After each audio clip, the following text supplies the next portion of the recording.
You ready? You ready? Alright, let me go. Down. Alright, Kino. Alright. 1, 2. Come on, Kino. Come on, Kino. Come on, man.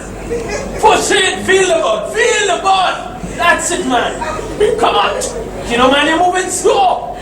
You're not muscles like me, boy. Come on, man. Where you get go? You can't get girls so. It seems as if the mindset and the eye set is on biceps and triceps. Broad shoulders and high chest and tight vest, that is the mindset. But most minds are yet to comprehend my mindset. Because when they focus on sets and reps and they, come on boy, you could lift it, pep talks, most are mentally inept, lacking consciousness. When they focus on rips and the tension when pumping the iron, the sweat, the burn, I yearn and I will learn to train my mind. I will let it work out, let it run, and in extension, train my most powerful muscle, weapon, defensive, offensive, persuasive, expressive, instructive, constructive, destructive mechanism, the tongue. I have no arms or chest for lifting, or maybe I was never interested because with a tongue I was gifted to crush spirits or lift it, to speak and recognize truth, to air views, to use news, to formulate and fuse poetry that keeps ignorance at distance. And now your subconscious begins that sifting and sifting, and the more that you reject is the more that you listen. So listen to this tongue. Forget my build, because this tongue can build. This tongue wields a power that drove nations to their knees, made them yield. The words of a tongue fueled European aspiration and greed, and they pillaged the motherland, ripping our ancestors from it like weeds, scattered them like seeds to these islands in the Caribbean Sea, the West Indies, and they were beaten and murdered. But the fact is, the words of a tongue proved to be more permanent than lashes. Cursed race, black scum, inferior, nigger. The words that helped paint what the white man figured, and bigger he was than me, so by sword and trigger, he suppressed this nigger. But it is the same tongue my ancestors used to inspire their brethren to pick up the same gun, to exact revenge on the whites and their same sons, who now lived in the lap of luxury off of the sweat and blood of their sons and daughters. Throw away the symbol of the God of the whites. Listen to the voice of liberty which speaks in the hearts of us all, said Bookman. By destroying me, you have only cut down the trunk of the tree of liberty, but the roots are numerous and deep.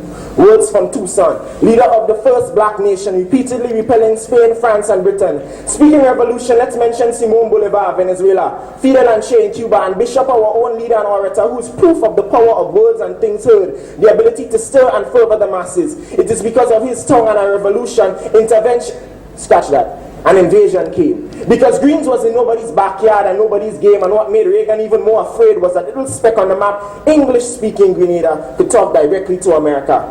And who remembers what Uncle Gary said?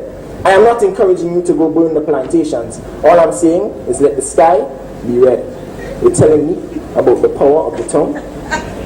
I have a dream that my 4 children will one day grow up in a nation where they are not judged by the color of their skin, but by the content of their character. Martin Luther, August 28, 1963, and it is his words and the words of many that paved the way indefinitely for Obama's inaugural speech.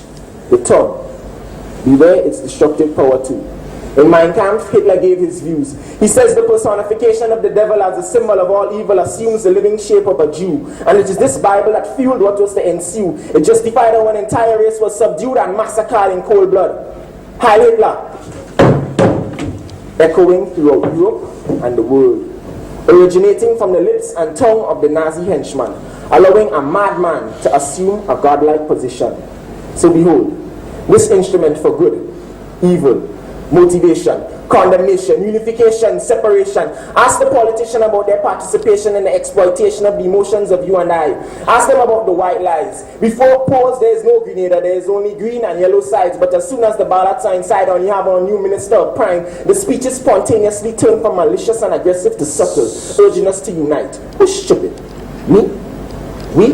Them. Ask a drug dealer about the power to deceive. Take a hit, you're going to feel surreal, relieve the stress of expectations, the stress of hard work brings success, or you better ace that test, or this is not your best, which leads you, and before it was the drug dealer who needs you, but it is now you who need to feed your addiction, you're a fiend, and the seeds of destruction has sprouted into a tree, all planted and nurtured by words of a tongue. So who has ears, let them hear. Who has eyes, let them see.